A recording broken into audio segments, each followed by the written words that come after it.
Fakes left, now taken off. Oh, run for it, got it! There it goes! The 6 or the 10 to 5!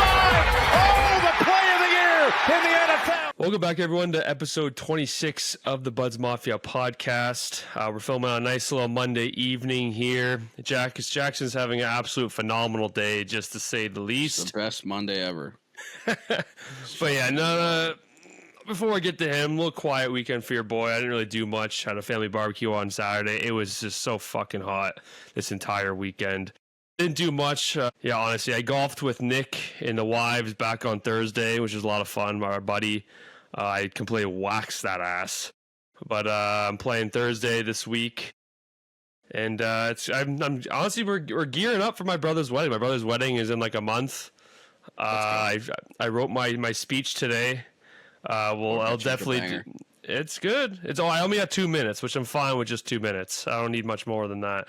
But yeah, we'll see how it's going. I've been at weddings where speeches are like 10, so I'm fine with Jesus 2 minutes. Christ. Oh yeah, but no, just gearing up for that.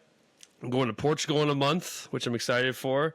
Me and Nick had those little cigars on the golf course, which was super nice. It was a beautiful night. That one night we went on Thursday, but yeah. How was your weekend, Jackson? I know you didn't have the best Monday to start the week, but how was the rest of the weekend? Weekend was great. I just finished writing my question for you. Weekend was great. It was Mom's birthday. Shout out Wendy on Friday. Left work a little early. Got up north, cooked some steaks. Ungodly hot. I don't think I have sweat more in a 72-hour period than this weekend, and that includes today. I probably sweat today from, I'm going to say 6:30 a.m. until I got home at 6, so 6 p.m. So we're going to say 12 hours of sweat for the day today. Welcome to my world, brother. Just unbelievably hot, but great weekend. Saturday, went golfing with my dad. Didn't play horribly, played bad on the front. I think I shot 43 on the front and 40 on the back, so 83 overall, not bad. I had a million birdie looks. I couldn't make a fucking putt to save my goddamn life.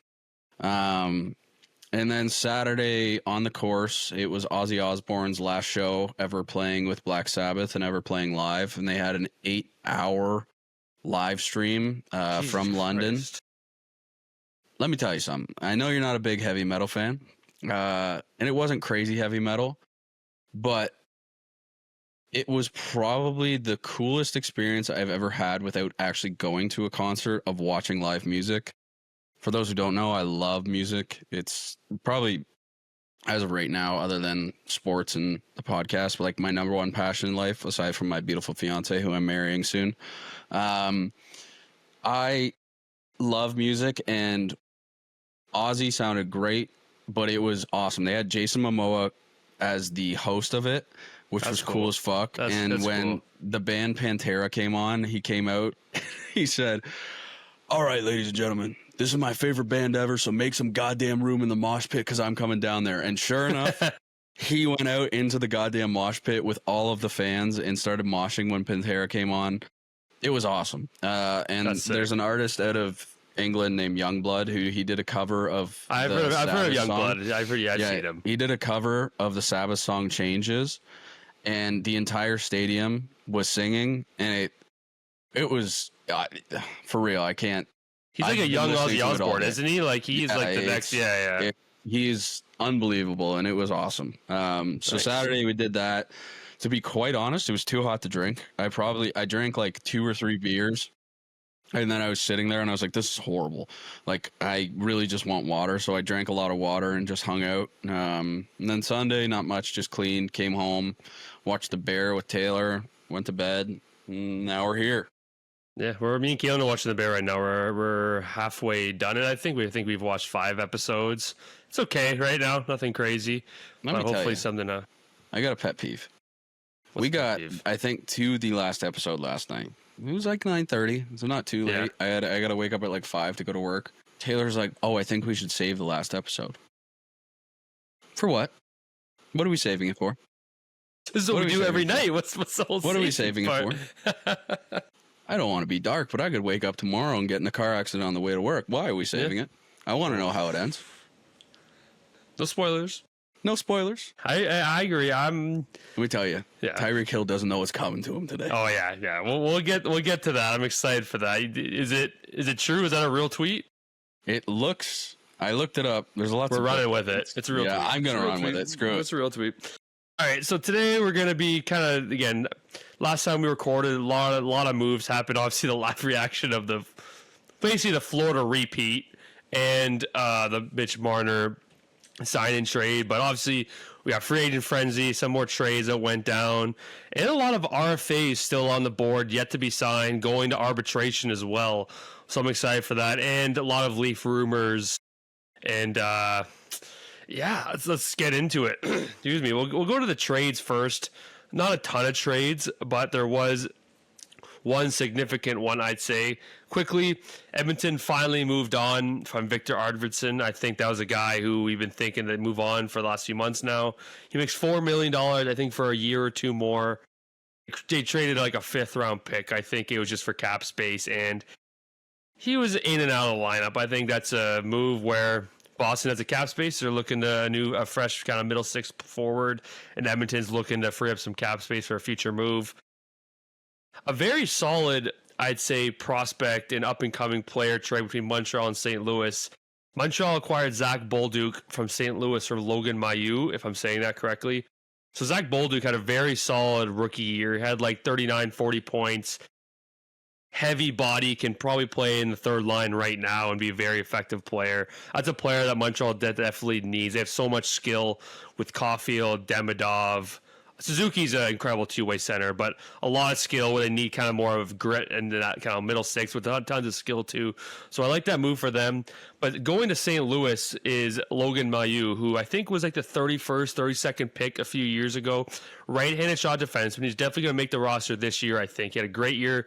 He had a great first year in the AHL, and last year he had a great year as well. Do you know of this kid, Logan Mailloux? Oh, of course. Of course. No, I don't blame you. No. So he fell in the draft. We're actually good friends. Okay, now I'm going to kill you. He fell in the draft because he has all the talent in the world. Again, right-hand shot defenseman. He's going to make his mark in St. Louis. He's going to make the roster, I feel like, this year. When he's played with Montreal, he's got good minutes. But he dropped in the draft. And I don't want to get this information mixed up, but he filmed himself with a lady, I'll say, and that got leaked during a time in Europe, I'm pretty sure. So that's all I can really say. It's what I'm pretty sure happened, and so his stock dropped in the draft. So you're speaking allegedly is what you're saying? Yes, allegedly. But just had to throw that in there. Yeah, allegedly good. It's just that's what I'm hearing. But but he has all the talent in the world. But yeah, I think that's a good trade for both of them. I think they needed needed help on the right side. And with Montreal, they have their 5th overall pick, Reinbacher, coming in the lineup. They obviously got Noah Dobson. So I think it's a good trade for both teams. I want to talk about Montreal Canadiens fans real quick. So I posted a clip of me talking with a Noah Dobson trade. It was probably one of our most viral clips, I would say. It got like 10,000 views on TikTok and had like 200 comments. Montreal fans are the most diehard fans and ruthless fans I've ever communicated with. I said Noah Dobson was a lesser version of Evan Bouchard, which I don't think is disrespectful whatsoever. Bouchard, we've talked about his offensive capabilities, 80 points, top 5 point per game in the playoffs by defenseman in NHL history. Saying he's a lesser version of that isn't that disrespectful, in my opinion. And I am getting berated by Montreal Canadiens fans. They have probably never fucking seen Noah Dobson play in their lives, and they think him and Hudson are the second the 2 top defensemen in the entire league. Noah Dobson's a phenomenal defenseman. Last year he had 39 points and minus 16. Like, he's a great defenseman. Islanders were a shitty offensive team. Yes, he doesn't have McDavid and Draisaitl. I looked up Bouchard's stats. He's almost point per game without those 2. So it's not crazy to say that Dobson's a lesser version of Bouchard. And dude, like, these people are berating me online, which is hilarious.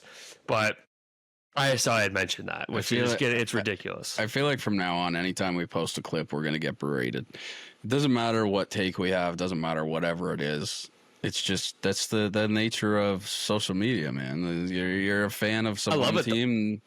I know you do. Let me tell you, I don't hate it, but when we were talking about Taylor Gooch and that guy hit me with the YouTube comment, that one cut a little deep.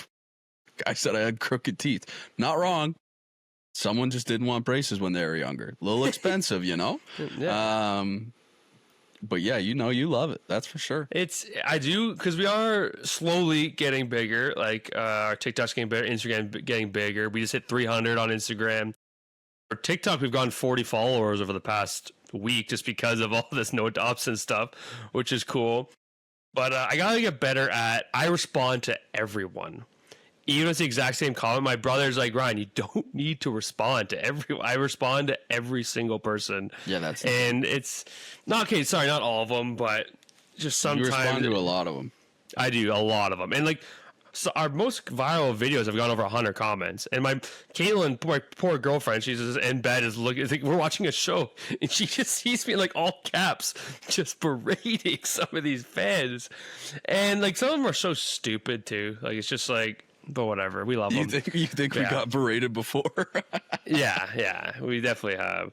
But yeah, I want to break down that trade and the whole no adoption. Again, I love no adoption. I think he's going to put up big numbers in Montreal first. Or that's the whole thing. I think they talk about Spin Chicklets too. Like, who's going to run that first power play? Like, you have Lane Hudson and you have no adoption. And you go two defensemen. They're both pretty offensive-minded guys. You have so many skillful forwards. Like, who's going to be left out? Like, you're going to go Suzuki, Caulfield on the one-timer, Demidov on the other side with two defensemen, or are you going to split up a bit more and have Slavkovsky down low, no Dobson up top? Like, it's intriguing to see. Again, I still stand by saying the contract was a bit much, but not every day you get a 25-year-old, 70-point right-handed shot defenseman. So, but yeah, where we got that was the MOU. That's how we got there. And then some other kind of low-level trades, but honestly, the biggest trade after the no Dobson trade was Carolina acquired Keandre Miller from the New York Rangers for Scott Morrow, a conditional first-round pick. I'm not sure the conditions are. You know, it's probably if Carolina goes past the second round and becomes a first, yada, yada, yada.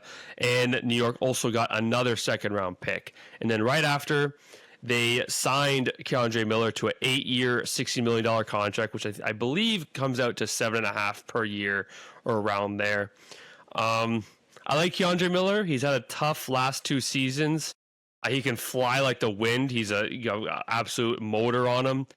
Even though he's a big frame, not the most aggressive defenseman, which I feel like Carolina could use a bit more sandpaper on their back end. Because Slavin's really good. He's one of the best defensive defensemen in the league. They lost Burns to Colorado. They lost Orlov. It's a good move for them. I'm not too high on Keandre Miller over these past few years, and the fact that New York got a first, a second, and I doubt you know who Scott Morrow is, but he's probably one of the best defensive prospects, like already drafted in the world, like one of them. He played at where did he play? He played at UMass because Johnny Lazarus is a big of UMass. He's got an absolute motor on him. Again, right-handed shot defenseman. I think New York saw this deal and were just over the moon with it. So I don't hate it for Carolina. I like it more for New York. I'm curious where New York is going to be in the next few years because, dude, they've had an insane offseason. They got rid of Keandre Miller, Chris Kreider, Trouba in the middle of last year. I hear Zibanejad is kind of floating around rumors. Like, they got to sign Panarin, or at least he's a free agent next season.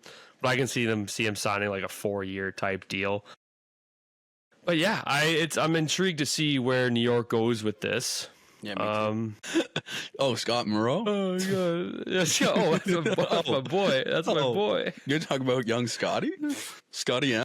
Oh, my God. All right, moving on. We're gonna go to the free agents now. There's going to be a lot, so I'm going to try and quickly go through these and not just go over all of them. Let's see here. So Logan Stankoven, this kind of came of a shock. I think this is a phenomenal deal for Carolina. Kind of shocked me, I'm not gonna lie. Yeah, you think it's a little less money than what you thought it was, or more? I thought it was going to be a little bit more. Dude, But, 6 years, 6 million at 8 years. Like, But fuck. I know he hasn't played that many that long. He's 22, so Yeah. that's pretty good. And you got to think by the time he's 28. You know, like it's just like, and he played good in the playoffs. Like, he's a tiny guy, but he's got a fucking motor on him. He fit well into that system. He played well in the playoffs. Like, dude, for $6 million, that's pretty fucking good. And he clearly loves it there, even though he's only been there for a few months. So 8 years, I think that's a great deal. Congrats to him. I mean, anytime getting an 8-year deal is pretty sick. Yeah. And then $6 million a year. 22-year-old. Oh yeah, and you thought you were gonna play most of your career in Dallas. You become a number 1 trade target, and now you're in Carolina. But I mean, Carolina definitely got better. I think if you're talking about who won this offseason, yeah, maybe did they give up a lot, but they got better. I think you can't argue that. Let's see, Tony DeAngelo re-signs with the Islanders. No shocker there. This caught me off guard like crazy. Christian Dvorak, a solid third-line center, I'd say 29 years old, was on Montreal last year, signed a 1-year, $5.4 million deal. I guess it's kind of a prove-it deal, but even if it's a prove-it deal, that's a lot of money. Maybe Philly needed to get to the salary floor, like the salary cap floor, and they just like, fuck it, we'll give you that money. But like, if he becomes like a trade deadline target, like that's a lot of money to try and move. Obviously you can retain some for the rest of that year, but definitely caught me off guard.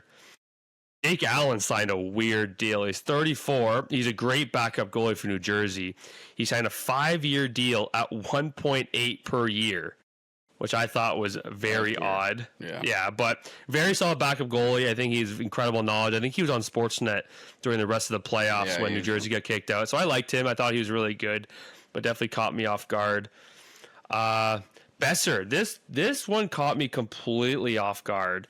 So after, I think before the deadline, they offered him 5 years at like $8.5 million, which obviously he wanted more term because he's getting older, which I think a lot of players want more term, but that's why they gave him $8.5 million. He said no. He became a top trade target, but they kept on to him. And then I'm hearing, LA wanted him. He's from Minnesota, so I heard the Wild were in the mix. I know Toronto was in the mix. Excuse me, because obviously they lost Marner. Getting that guy for the right side would have been awesome. But then out of nowhere, he just signs basically a 7x7. I think he saw all of his boys resign. Garland 6 more years, Demko 3 more years. So I think, and that's his home in Vancouver. He had a hell of a year last year. I think 2 years ago he had 40 goals. Off year last year, but I think everyone in Vancouver did besides Quinn Hughes. Yeah, I think he just didn't want. He just thought. I guess he had a thought in his head of being somewhere else, and he just didn't want to go anywhere else. So Vancouver's going to be sneaky good next year. I think they have a lot of what ifs, but all of their playoffs? They're going to be so close. It's the Pacific Division so good. You have Edmonton, LA, Vegas. Anaheim keeps getting better. I mean, Calgary had a surprising year last year. I'm going to say yes, though. I'm going to say yes. I think they edge out Anaheim. I think they become a wild card team. I can see LA regressing a little bit. They lost Gavrikov. I can't really see them being much better. Kopitar's 1 year older, but obviously a lot of the young guys are 1 year better, so you never know. I don't know. They have so many what ifs, but all their what ifs, those guys have done it. It's like, oh, what if Demko, if he can be healthy and be a top 5 in Vezina? He's done that before. What if Pettersson is a 100-point guy, Selke candidate? He's done that before. What if Hughes, we already know Hughes is going to be a Norris candidate. He's done that every single year. If Pettersson can be what he has been in the past, and maybe Hedl can be that consistent second-line center, Esther can go back to being a 30, 40 goal scorer. I like this team. I think it all depends on Demko and Petey. I think that's obvious. Like, you can't, if Petey becomes a 50, 60 point getter as your first one setter, you're fucked. Like, he just can't do that. He needs to be better. I think the last half of that season, because we were on him a lot when we started this podcast, but he seemed to be a lot better after that Miller trade. And I think a full off season. They have a new coach. Quinn Hughes will be healthy. Hopefully Demko is healthy. So I think they'll be a little bit better right off the jump. But yeah, I have them sneaking in. What do you think? I think so. I think it'll come down to like the last few games of the season, though. It's not going to be, first, second, or third, like in the Pacific. It's going to be coming down to the wire. And again, Anaheim's going to be good. Anaheim's going to be good, but they have some moves on the way. We'll get to all the RFAs. But some other signings, Eklund, San Jose, top young guy for them, 3 years at 5.6 per year. That was a little bit surprising. I thought they could maybe because they have so much cap space. Like, they had to sign guys a lot of money. Like, they signed Klingberg to $4 million a year just to get to the cap floor. And Klingberg definitely had a better playoffs, but he's not worth $4 million. I don't care what people say. And I thought they could maybe push for a longer term deal, but I guess he knows that he can cash in maybe later on. Perry signed a 1 year, $2 million deal with LA. That caught me off guard. I mean, he's been on two teams that have just dismantled LA in the past. Like, he was in Anaheim, same division, big rivalry there. Baby. If you want to bet a team to make the finals, bet on fucking LA. Like, I know I just said they might miss the playoffs, but I thought it was interesting. I think that's a great move for them. I mean, $2 million. A good locker room guy. I mean, he had like 19 goals last year. He had like 19 goals last year. Oh, yeah. A million times. And he's won one. Yeah. So at one point, I think he had the longest streak for a player going to the finals and losing. I think he went with Montreal, lost. He went with Florida. Or Tampa, no, he went lost. Tampa. Went with Dallas. Did he go with Dallas? He went with Dallas, but that was a few years prior. That was in the bubble. So he went bubble, Dallas, lost. Montreal. He went to Montreal, lost. Went to Tampa, lost. Had a year off. Then he went to Edmonton. Then they lost. Yeah. So 4 of the 5 years he lost. And then last year he lost. So tough stretch. Down bad. At least dude, he has one. If he didn't win that 07 Cup, dude, he would have depression. Like, I would feel so bad. But thank God he's got one.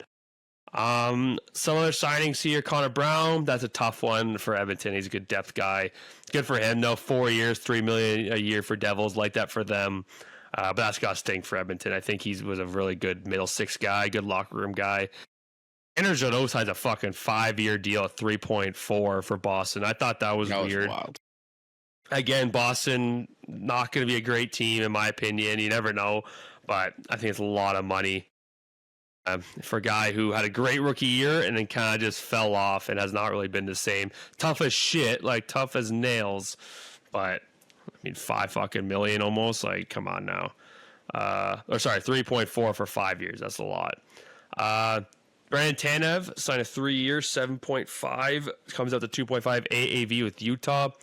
Great move for them. I was really hoping he'd come to Toronto, but we have some decent depth now. We kind of need to fill up that top 6. But Utah's got a lot of skill, so it's good they kind of got some sandpaper as well. I like that move for them. Jeff Petrie signed a 1-year, 7.75 deal with Florida. He's probably the only new deal or only fresh face or new face in Florida. Like, they lost Nate Schmidt, so they brought him in. The guy who got beat up by Max Domi. Yeah, he got fucking filled in. Yeah.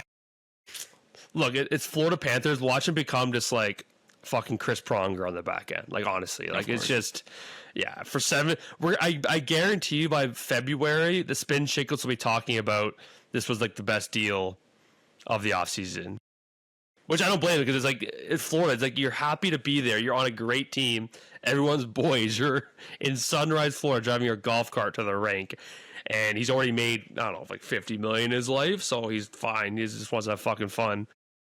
But let's see. Probably, to me, this is the worst deal of the free agency.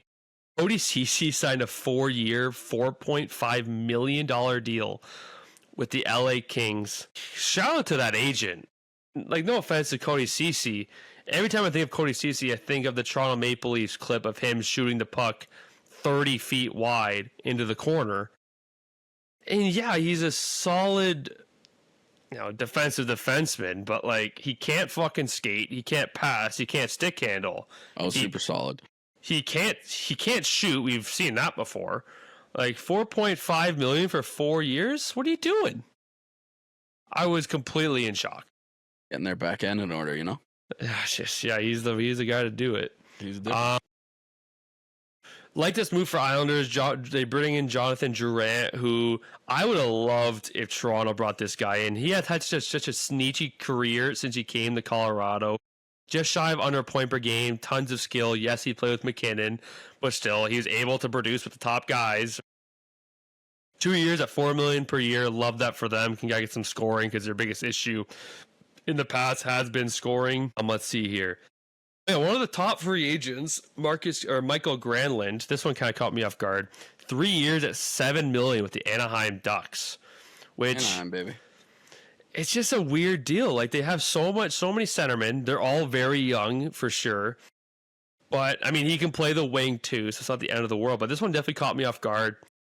$7 million's pretty good. Like, he had a good year last year. We're gonna have a new caught me off guard segment for you. I think how many times have I said it? Like 5-6 times?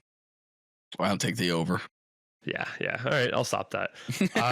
Not cool. Yeah, but he's definitely had a great last few years. He's also had a great career too. I remember on Minnesota too, but definitely an odd deal. But they definitely need some veteran leadership in there because they have so many young centermen. But definitely a team on the rise.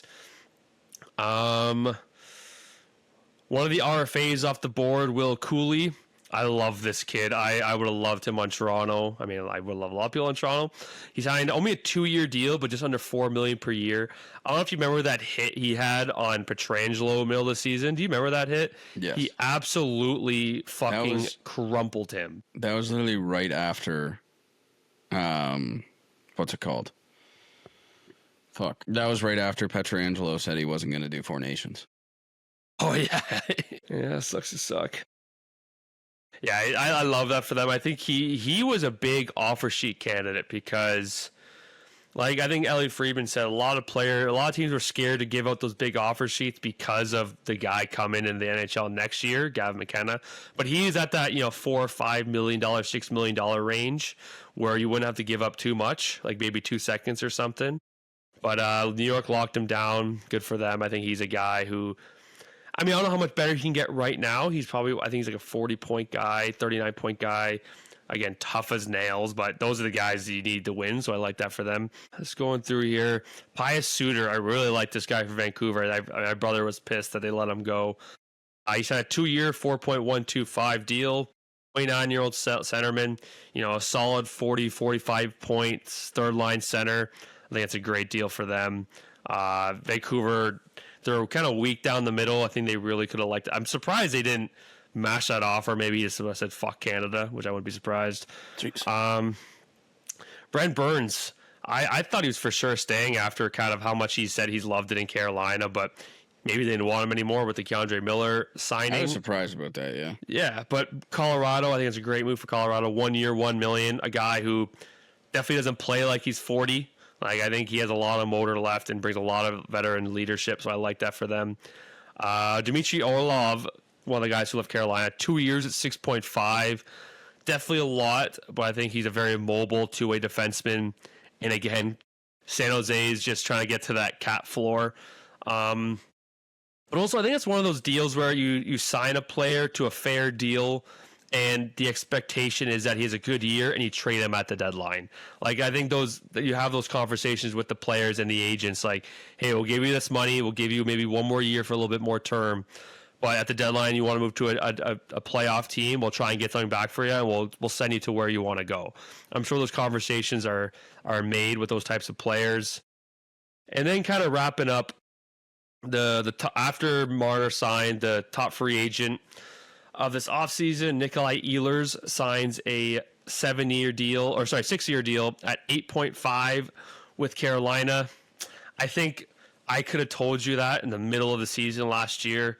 He was definitely not staying in Winnipeg unless they paid him fucking $12 million. No offense to the city of Winnipeg, just he didn't want to be there. He literally said after he wanted to play somewhere warm, that ain't Winnipeg. He plays into their system so well. They're an aggressive team. He's not the most aggressive, but they play off speed. They play off cycling guys to death. Like we said, man on man, high energy, dump and chase. So again, he's not like a dump and chase type player, but the high speed, high skill, I think he fits in that lineup well. And I think I could have told you he would be there a few months ago. So I think it's a great. I think they've had a great offseason.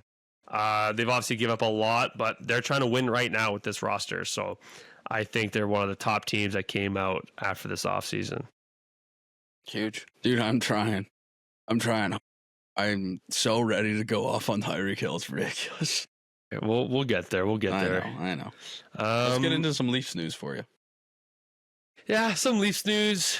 Not a lot. Obviously, there's the Marner press conference. Listen, people have been really hard on him from some of the stuff he said. Like, I think he said him and his wife talked to Vegas players at the Four Nations to see they talk about living there. I don't think that's the most out of common thing to do. Again, you're talking about players who say you're having a conversation about a place to live. Exactly. And like your wife's pregnant. Like, it's a place that you may want to move on to. Trust me, I have been the biggest Marner hater since he left and since the whole thing's going on. I don't hate what he said. And again, like, people who say, "Oh, well, we worry about that type of stuff in the offseason." No, you don't think Marner was thinking about what he wants to do the entire year? Yeah, like, come on. Especially after the trade, like the trade rumors and everything and all that. It's like, fuck off. Yeah, and there's also, again, he also knew that they tried to move him to Vegas 2 years ago for Shea Theodore, so he knew that Vegas was on their radar. So again, his wife was pregnant at the time. I think she was, and you're thinking of a potential place to live, and he's like, hey, like, how is Vegas? Like, he probably talked to Shea Theodore, Jack Eichel, those guys. So I don't hate that. I still hate the guy, but I don't hate him saying that. New beginnings in Toronto. Again, we're looking for that kind of top six forward to play on the right side of Matthews and Nyes. Yeah, who's Jack Roslovic? So he was on Carolina. I really like him. So he's actually buddies with Matthews, I'm pretty sure. He's a right-handed, like, mid-sized guy, tons of skill, tons of speed. See how many points he put up last year, but he has a lot of skill. Let's see. He had 40 points last year, 22 goals, almost point per game in the playoffs. So I would love that guy for him. I think he's a free agent. I think we can assign him, but I think we want to move someone before we do. I know Camp's on the market, Yarncroke's on the market, Ryan Reeves is on the market. So I think they want to do that before they make a move. And I'm hearing a lot of Kadri rumors, which, trust me, I would love Kadri. Kadri type of player you need to win. That's why Colorado won. He's a 34-year-old center who had a great year in Calgary. Again, plays the way he does, kind of like the Florida style of play. He's just going to come back to Toronto, though, and as soon as we get into the playoffs, get suspended. See, he is back-to-back years. He got suspended in the playoffs, and then this first year in Colorado, he did the same thing, which I thought was hysterical. But again, he's a heck of a player. Berube would love him. But I just don't know if I want to give up Cowan for him. I've been hearing about Cowan for years. I'm not ready to just, like, not give him a shot. You know what I mean? I want to see how this kid can perform. It'll be one of the things that if we let him go, he'll be an absolute superstar. Yeah, it's just... And again, I know you want to trade him now because his value is high right now, because what if, like, his first year in NHL, he's an absolute shitter and he never gets better and just like, hey, fuck. But that's the risk you got to take. You have to develop these players. The best teams, they develop their players, right? So I want to give him a shot. If it's for, like, a premier top right winger, then yeah, ship him to anywhere you want. But it's for a 34-year-old center who's been here before, a great 34-year-old center. But I like our centermen, Matthews, Tavares, and now Nick Watt and Scott Lawton. Like, I like those centers. I know one guy can play the wing. Tavares is not much of a winger. He doesn't have the speed for it. I like him at center. So if we brought in Kadri, I'd be over the moon. I think that'd be so cool. But realistically, I think we got to really get our sights on a true winger. Again, I like Roslovic. We can just sign him, I'm pretty sure. But, yeah, I don't really have any other names out there. Obviously, I think the Leafs have circled around Robertson for a bit. He makes $7 million, one more year. But that would cost a lot. That would cost Cowan a first and maybe even another top-end prospect. So I don't know if I'm willing to get rid of that. But that would be a fun line to watch. Yes. Officially, NHL players are back in the Olympics. I think that was already kind of given, but it's like on paper, like they met with the Olympic Committee for sure back. And I have a good questions for I'll just say it now. So next week, Jackson sadly won't be able to be in the interview, but I'll be interviewing Johnny Lazarus, who I don't know if you know of. He's all over the hockey media world. He's on Daily Face-Off with Frank Saravalli. He does Bleacher Report content. He's done content for the NHL. He's a color commentator for UMass. Like, he is all over Probably the. A good thing I'm not going to be there. It's you. You will do exactly what you're doing right now. You're not. Let me tell you, I'm trying. I really am. But 100% you are. 100% you are. Tough people. Let me tell you. Oh, I love you. I try to learn. I'm trying hard. We'll get Ryan's question's gonna put me in a fucking body bag. Yeah, you will. Yeah. But yeah, I'm pumped to get him on. He's been super nice. We're gonna meet up next week before the pod. And if you have any questions for him, drop a comment. I think I already have the ones I want to ask him. I want to ask football him. Team? It better be the goddamn Buffalo Bills. Well, no, he's from New York, so I think he's a Jets fan. But so I'm asking about Rangers hockey, college hockey, NCAA, USHL, all that type of stuff. So I'm excited to talk about that. And it's the whole hockey media landscape. I think he's been a guy who I've looked up to. It's pretty cool, his path. I mean, he was at the NHL draft recently, so I'm excited for that. I'll be dropping next week. I'm pumped for you. I'm pumped for you. But just make sure you let him know there's only one football team in New York. Yeah, and it is the Buffalo Bills. A question, well, a thing I was going to bring up, and it just kind of broke today. Gavin McKenna is officially going to Penn State. I think you were saying that for a while, though, no? A while, though, but it was like rumored, like it was Penn State or Michigan State, but I think it's official. He's going to Penn State. I love this. I think I'm going to be so tuned into college hockey next year. I think it's going to be so sick. Penn State had a great year last year, and now they got a few OHL guys. They got Luke Misa, who's Michael Misa's older brother, the second overall pick.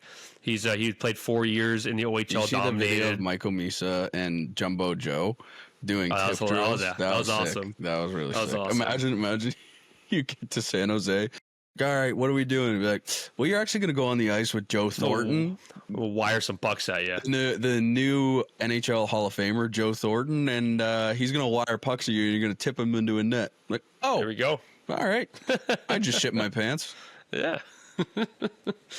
Yeah, I love that for the game, like college hockey. I'm curious, what do you think his NIL is looking like? Because I looked it up. Hockey is growing for college hockey, but it's not the biggest. It can't be crazy. Like, I looked up, an average player makes around $5,000 to $10,000. That's what I looked up. For you think real? more or less? You think it's a lot for NIL? I mean, if you're comparing it to football, it's super low. What? College hockey is growing, but they don't make nearly as much money as football. I mean, but for a kid like that. By the way, that was also a Reddit thread, so it completely could be wrong. So, okay. But I also heard top players can make around 150 to 200. I was going to say, I put him in like the low to mid 100,000s. Yeah, again, he's like the next Crosby, Bedard, McKinnon, McDavid, those guys. Especially if you're Penn State, like, you're going to have someone who is willing to booster those deals. Yeah. So I think that's sick. I'm very excited to watch some college hockey. Penn State had a good team last year. Now I want to speak. I spoke about offer sheets earlier. Carolina. I don't know if you heard about this with Evan Bouchard. No, I did not. Carolina threatened to offer sheet Bouchard. I don't know. When they say threatened, I don't know what that means. I don't know if it means like they're telling him like, hey, if you don't get him signed by this day, we will give him an offer sheet. So apparently they had a 4-year, $9.5 million on the table. Edmonton did. Then they heard of this offer sheet, and I don't know if it was 4 by 10.5. Exactly. So I don't know if that was Bouchard's camp being like, hey, like if I'm hearing about this offer sheet, if this is their number, we want to wait to hear about this offer sheet. And so then Stan Bowman's like, okay, fuck, we'll give you 10.5. So. Jesus. That's why, if I would have heard 9.5 for Bouchard, I would have been 4 years though. But like, still, that's a great number. It's a pretty good deal. 10.5 is still good. Again, I've raved about Bouchard. Yeah, considering where the cap's going, but like 10.5 for 4 years is a lot still. Yeah, it is. It is. Some other players they're going to salary arbitration and were threatened by offer sheets. Were Jack McBain and Bowen Byram. I tweeted this the other day. But for the amount of talks I've heard about offer sheets ever since the beginning of how good Nye's been this year, if I don't see a single fucking offer sheet, I'm going to lose my mind. I've been hearing the word offer sheet for 8 months now, and there hasn't been a single one. Give us an offer sheet. I don't even care who it is. I don't even care if it's a 24-year-old AHL bum. Give me an offer sheet. I've been hearing about him for months. Byram was threatened with or talked about offer sheet, but he's going to a team elected arbitrations meeting, so he can't get offer sheet anymore. Him and McBain of Utah. I'm curious where Byram will go. He's a solid, 25-year-old, 40-point lefty defenseman. I think a lot of teams would want him, but I think Buffalo has a high asking price, as they should. But there's Mason McTavish offer sheet rumors, like on Anaheim, very young, skilled centerman. He's one of their guys who I think he feels like he's kind of getting left out because, again, you have Leo Carlson, Cutter Gauthier, now you just signed Michael Granlund down the middle. Like, this guy, I've been raving about him for years. Like, is he going to be on the move? I think that's a guy you just can't let go. Yeah. And their goalie who the reason they traded John Gibson, Lucas Dostal, they haven't come to agreement yet. He's a young, highly skilled goalie who's coming off a great year. Man, if you can offer sheet a goalie, again, I know there's a threat about the whole Gavin McKenna thing, but you got to win with a good goalie, and he's on the rise, and he's young, and he's had a great career so far. But yeah, let's just see. Nick Robertson left without a deal. I think it's time for us to move on with him. He so spurts, but I still think he has it anymore with the Leafs, and I also would like to see him just get a fresh start and get some ice time somewhere else. He has the potential. I just think he's in a tough situation, especially because he's playing behind such skill all the time that it's like you have spurts of flash where it's like, oh, you are going to be one of those guys, and then it's like you have shitty, horrible games. And I don't know. When he was inserted in the lineup in the playoffs, I had high hopes for him, and his inconsistency, like he just said, like just nothing really flashed about him. He has tons of skill. I think for both sides, because I love him too. I think just for both sides, I think it's time for him to move on and find a deal where it's somewhere he wants to go to, right? So I think that's what you just got to do. That's about it for hockey. Oh, Bob McKenzie retiring. Wanted to end with that. Legend. I actually tried his Bobby margaritas before. Delicious. He has like a canned margarita drink? Well, the only canned margaritas I will drink is Cutwater. Yeah, you do. You deserve one right now. All right. My question for you before we move on to the football. What are all the NHL teams, like current NHL teams, that have never won a Stanley Cup? All right.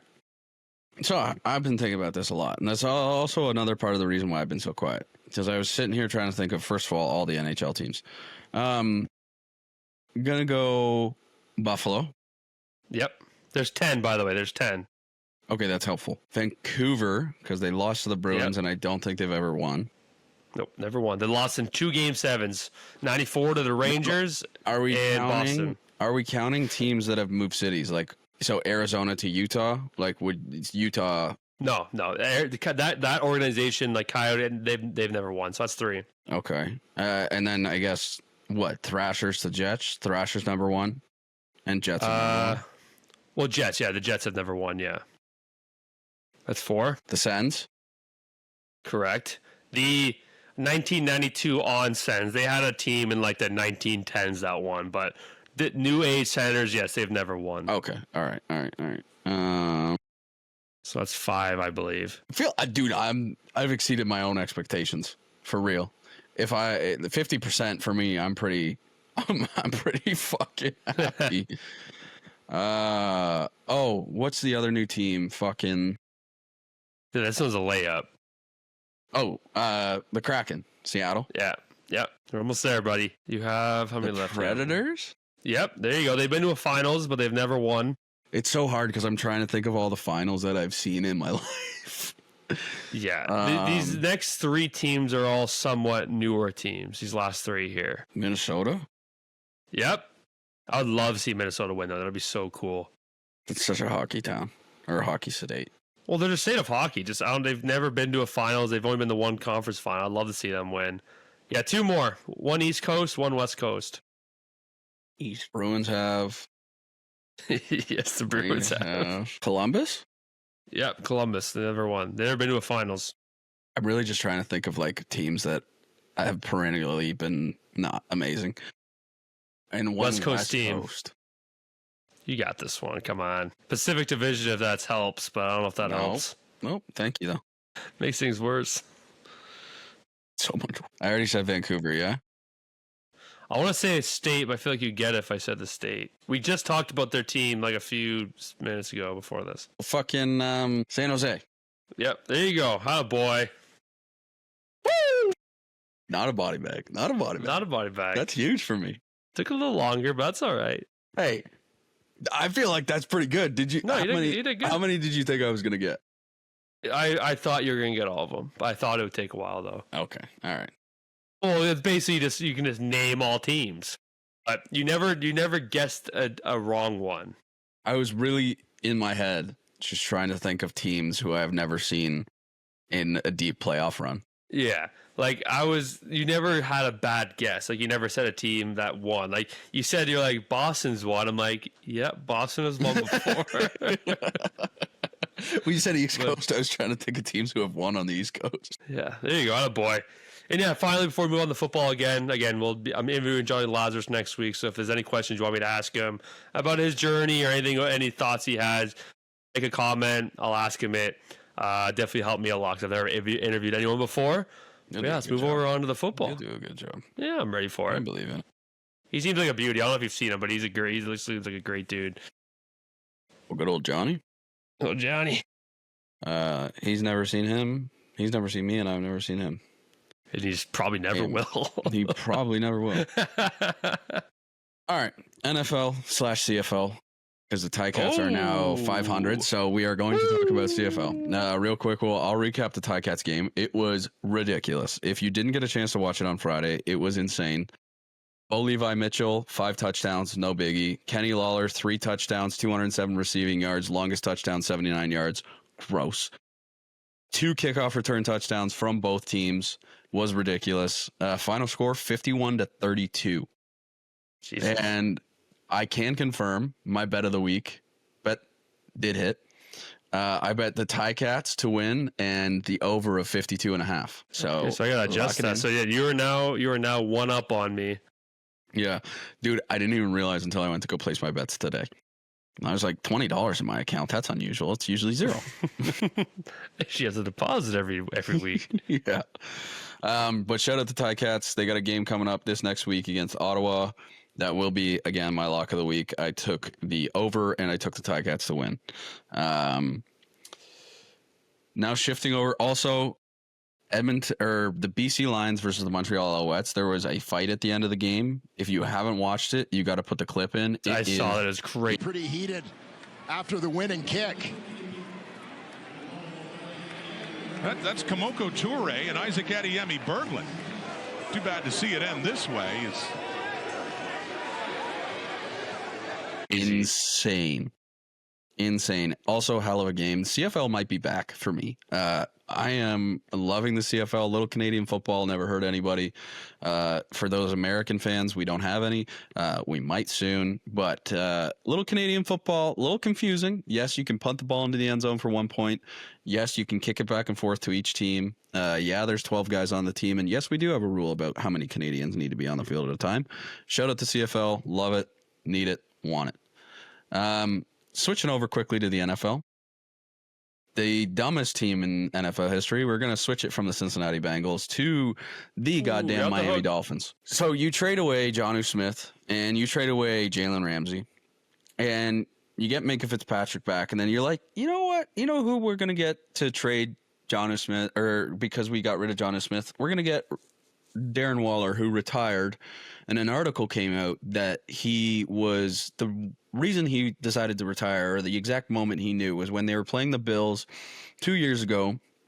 And I remember watching the game. I was at my fiance's house, and the final score was 14-9, and they were using Darren Waller as a fullback. And I believe they used him as a fullback for not a whole lot of plays. I want to say maybe 3 to 5 plays. And they're like, yeah, Darren Waller's going to unretire, come and play for the Dolphins. Do I think Darren Waller can be good?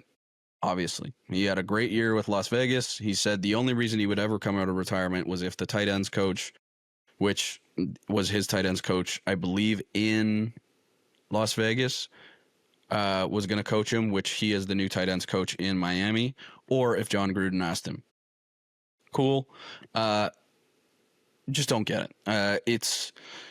It makes no sense to me. You trade away a Pro Bowl cornerback who, may not be what he once was, but is still going to give you those big plays when you need it.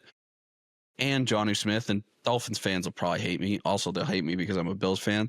But Jonnu Smith became one of the better targets when you got into the red zone at the end of the year last year. I told my buddy Nick to pick him up in like week 12, and single-handedly he basically won me my one fantasy league. He was good for a touchdown every week. He was good for over 30 to 40 yards every week. Like, and you're banking on the fact that a retired Darren Waller, who is coming out of a very public divorce, like, I just don't get it. Like, it makes no sense to me. Good for them for if they think they're good. But considering Mr. Tyreek Hill, and this is where we're going to transition into this tweet, and I'll pull up what he said, because I don't think I've ever been more infuriated in my life. He was on a stream with Aiden Ross, and he said, "Fuck the Bills. It's fuck the Bills all day. All they want to do is jump through tables, stupid ass fans." First of all, if you ever jump through a table, you realize it's pretty cool, pretty fun. He also said on playing the Bills, whenever we play the Bills, those guys typically play cover 4 because they're a bunch of bitches. I just want to run through some stats, just real quick, just quick stat segment. Need it. Stats. Career Tyreek Hill against the Bills. He is 2-7. He has 470 yards, 2 touchdowns. When he's been with Miami, first game, 2022, 2 for 4, 33 yards, 0 touchdowns. Cool. Second game, 2022, 9 for 13, 69 yards, and a touchdown. That's not a bad stat line. 2023, 3 for 5, 0 touchdowns, 58 yards.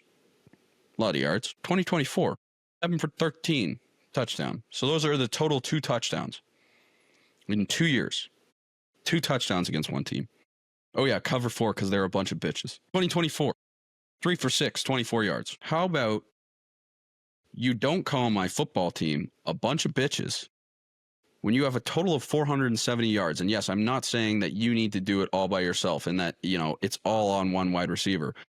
But for a guy who is clearly an amazing wide receiver, almost broke 2,000 yards 2 years ago, a bunch of bitches.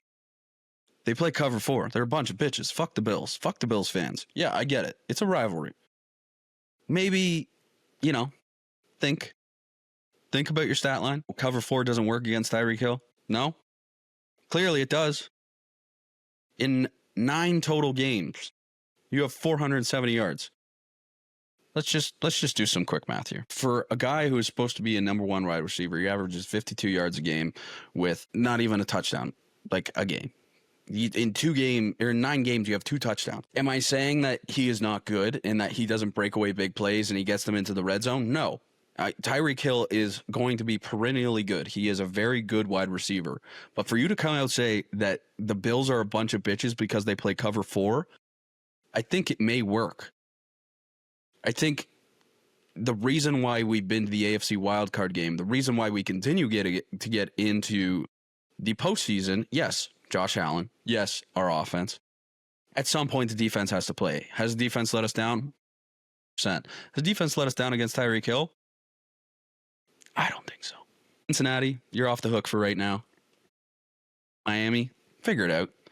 Trade away Jalen Ramsey, trade away Jonnu Smith, get Minkah Fitzpatrick in a 6th rounder. And Darren Waller unretiring. Oh, yeah, Super Bowl in Miami next year. I agree. All right. I agree. Let's go over to the AFC North. Apparently, the Steelers have no intention of trading TJ Watt. The Steelers, the AFC North is in shambles. Let's just never pay a defensive player ever again. Seriously. The Steelers, who is a defensive team and has always been a defensive team, an amazing head coach in Mike Tomlin. You're like, you know what we need? We need Aaron Rodgers. We need DK Metcalf. Let's get rid of Najee Harris. Let's make sure that our number one defensive player who has almost always been in the running for defensive player of the year, has almost always been up in talks with Myles Garrett, as well as his own brother, who is one of the best defensive rushers to ever play the game. And yes, I will say that I think J.J. Watt was one of the best ever. You're like, oh yeah, we have no intent of trading him, but also we're not sure about how big we want to go on a contract. AFC North, baby. AFC North. You know what? And the Ravens, I like the Ravens because my brother likes the Ravens, just like you like the Lions because your brother likes the Lions. The Ravens are scary, and they're always going to be scary. As long as they have Lamar, I don't even think it matters with Derrick Henry. Derrick Henry obviously helps. Don't get me wrong. He rushed for over 2,000 yards, an absolute beast. Do I think he's getting a little bit older and might lose a step soon? Yeah, but I don't think he's going to lose a step this year or in the coming years. He's fucking ginormous and will run down your fucking throat and is not afraid of anything. Pan to the clip of him absolutely lighting up Josh Norman when Josh Norman was on the Bills and stiff arming him 5 feet. Like the Ravens are gross, and I think them adding DeAndre Hopkins haunts my nightmares ever since the one game where Kyler Murray threw up an absolute fucking wish of a ball. And these fucking giant hands that are attached to DeAndre Hopkins came down in front of fucking 4 Bills defenders. That's when Arizona was like 7-0 and it was looking like they're going to be like run away the Super Bowl, and then they got absolutely killed by the Rams in the playoffs. I remember that year. That's when I thought, like, who's going to stop this team? And they stopped themselves, let's be honest. Look at that. Overall, the NFL is starting to ramp up a little bit with more news. I think I don't know. You're going to see me act like Ryan when it comes to the NFL, especially when the NFL football season starts. I will get berated in the comments. I will not look at our comments, especially after a Bills loss. It's just not good for my mental health. I'm so excited for the full NFL season because we started when I think it was either like week 18 or literally like divisional round or wild card round when we started the podcast. So we didn't really get a full Bills season. We got to be able to talk about the Bills. We got to figure out our schedule too. We got to figure out, like, I guess we'll slowly talk on Sunday or Mondays, and we'll have to talk about the past game and the talk about the future game. You might just have to wake up a little tired going to work on Monday morning, and we'll wait until after the Bills game. Let me tell you, the Bills schedule though, I love my team being good. I do. I love it. Having this many fucking late games is unbelievable. Man, I love me like a good 4:00 game, man. It's the 4:25 is the best window. You get to have oh my god. You get to have an afternoon beer, then you eat dinner.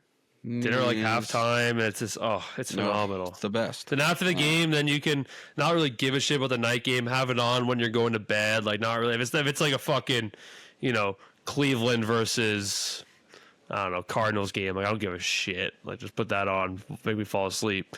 But yeah, no, I'm excited. We'll definitely do some more CFO content coming up. I'm gonna try and continue to add more stuff about the CFL, mainly the Ticats. I love the Ticats. Currently second in the division. The Owls are, I think, 3-1. The Ticats are 2-2. Ticats seem to be humming though. Defense looks gross. They got a kid out of McMaster who's unbelievable. So yeah, I had more stuff about the CFL. I'm gonna skip over the Maxwell Harrison thing because I don't want to talk about it, and it makes me sad.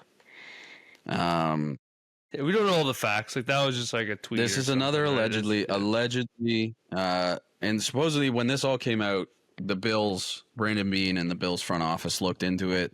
They thought everything was fine with the investigation that they did. They thought he was a great kid.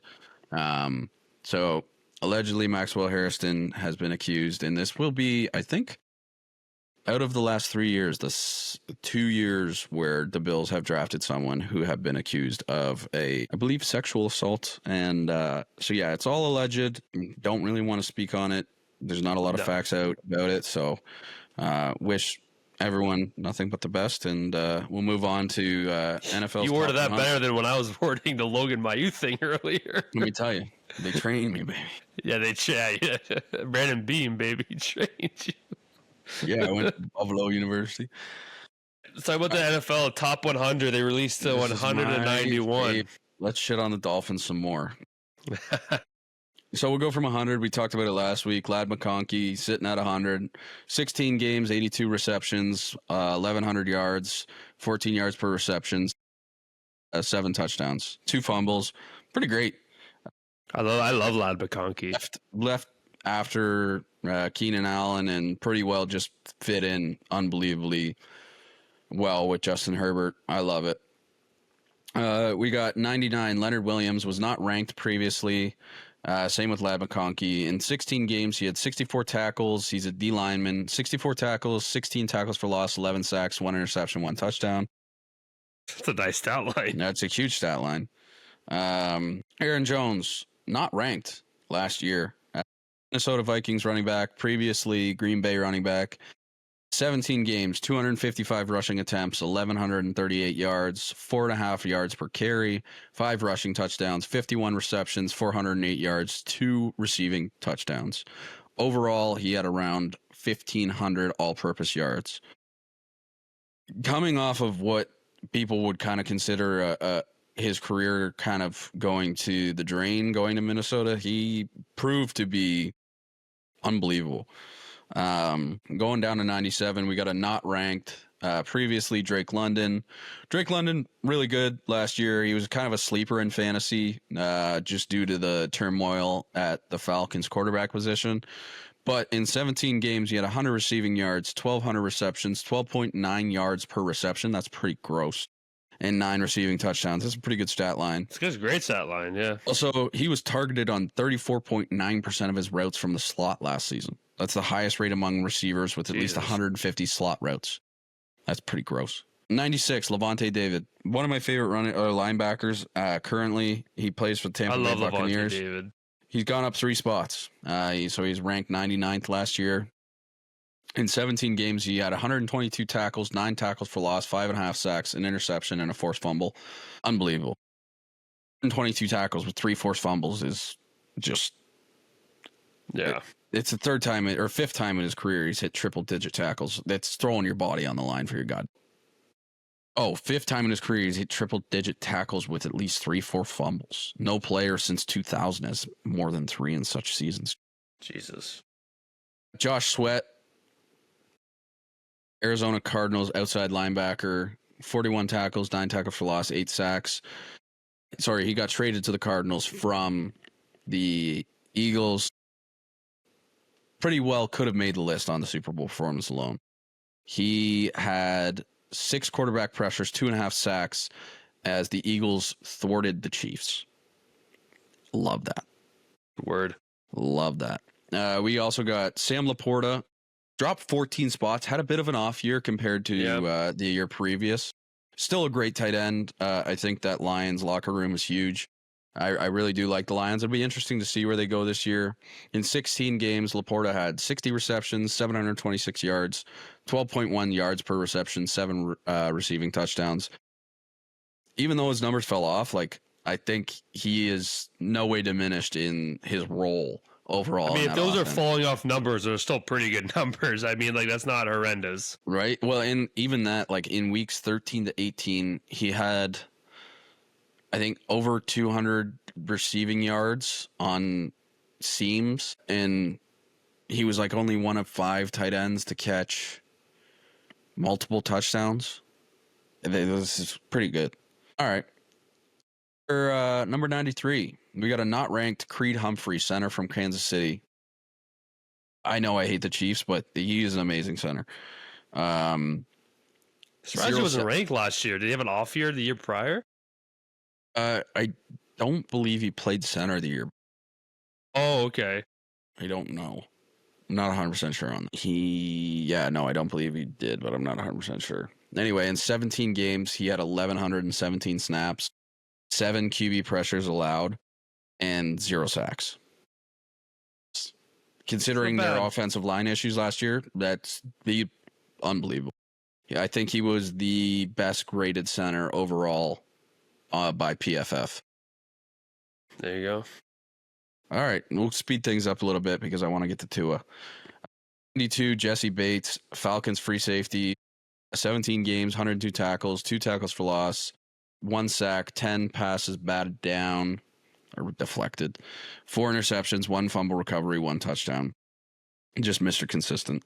He did Talk drop. about another defensive player Cincinnati just refused to pay. Yeah, he did drop 18 spots, but, you know.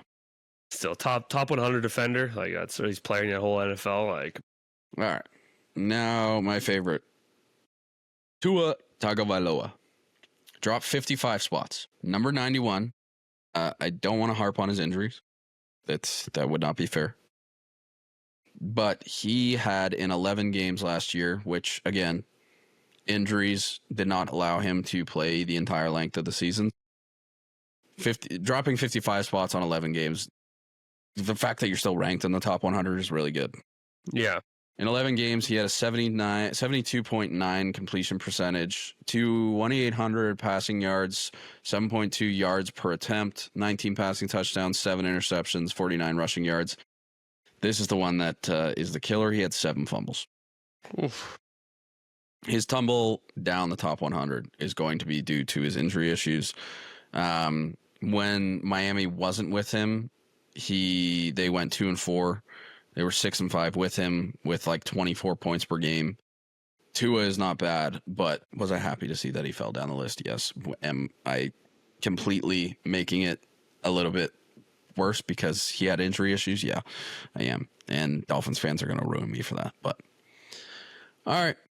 Overall, not too much else in the NFL for news other than Stephon Diggs breaking up with Cardi B because, according to Ryan, apparently he cheated on her. The man just can't stop. Cardi B can't seem to catch a break. You know, that's unbelievable. Oh, God. Christ, Jackson. All right. My question for Ryan. Who was the last player in the NFL who didn't play QB to win MVP? Adrian Peterson, 2012. All right, that was good. And before that, I'm pretty sure it was Tomlinson, 06. Was it not? Did he not win MVP, the Tomlinson? Don't believe so. I thought he did. Let me double check. I'll double check. Oh, if I got this one over you, I'm gonna put my nuts on the camera. And he did. The MVP 2006. Attaboy. Boy, My bad. you really know your shit about football, huh? Oh, cover 4. I'll cover 4. Can you tell me what Fuck cover you. 4 is? Oh yeah, when you have 4 guys covering 1 guy, that's what it is. Couldn't tell you. I know the next Couldn't tell you. question's gonna be. I'm gonna start going. If you ask me formations, I want to know fuck all. Cover 4 Alright. seems. I'm trying. 4 to guys in the make backfield, like 4 guys in the backfield. Is that it? in the what backfield? Like the safeties in the corners. Cover 4 basically it means 4 quarters. So it's like you're technically right. It's like you have 4 defenders deep. You have 2 for 2. The Moving on. The fact that you said backfield though is gonna make me mad. Is that No, what am I thinking of? I don't know. Oh, I'm thinking of like fucking. You're thinking of like that's why I got confused because you're thinking of like the backfield like offensive backfield. Yeah. All right. Ready to wrap up with some of the John Deere Classic. Where I whipped you. Yeah, you did whip my ass. Quickly, Gary Woodland, vice captain, Ryder Cup. Love that. I think that's so cool. I think that's going to be a big motivation boost for them. I think everyone in the golf world loves Gary Woodland, especially after that season of full swing. I think they really showed why. So love that for him. Yeah, Jackson completely bent me over this week. I had Ben Griffin cut, Tom Kim cut, Chris Kirk was, I think, the last player of the guys who made the cut. So I got killed there. Yeah, over on Saturday. I know that killed him. He was solid too. He was 7 under through 2, and then he just got absolutely just mangled. But yeah, Siwoo, Cam. I don't even know what the rest of these guys finished at because you had Jason Day who got cut, but Siwoo was all right, and Glover had a 7 under day 2. So you definitely killed me. 13-10, I lead now, and we head to. I love the Genesis Scottish Open. It's such a good build-up for the Open, which will be next. Sisters. Yeah, sure. By all means. Go fuck yourself. Shout him out. Yeah, no, I'm pumped. That's a great build up for the Open in Northern Ireland. Is it Royal Troons? That's what it's called. This year? Yeah. I believe it's at Royal Portrush this year. Portrush. Yes, in Northern Ireland. Pumped for that. Nice little build up here, but it's a loaded field. Everyone's preparing for the link style course. I don't know if you saw Scotty today. He was at a 417 par 4. And he asked his caddy if it's drivable, and he said probably. And I think he drove the green. So the conditions are looking nice, firm, and just windy as shit there. But I'm just gonna go with DraftKings plus 340 favorite Scotty Scheffler. I'll take Rory. And by the way, DraftKings, I know you're listening. We would love a sponsorship. That'd be awesome. We do all our betting on 365. I know. Also, 365, if you're listening, we'd love a sponsorship. Yeah, exactly. Also, FanDuel, if you're listening, we'd love a sponsorship. Anything. Let's see here. I'm going to go with the Scottish man. I'm with Robert McIntyre. Is that who you're going to go? First. Yeah, fuck you. I was going to take him first. Fuck you. God damn it. Give me Corey Connors. A little return after a wrist injury. Give me him. Mr. Consistency. He has been Mr. Consistency. Just give me Xander. Just give me Xander. Who do you got?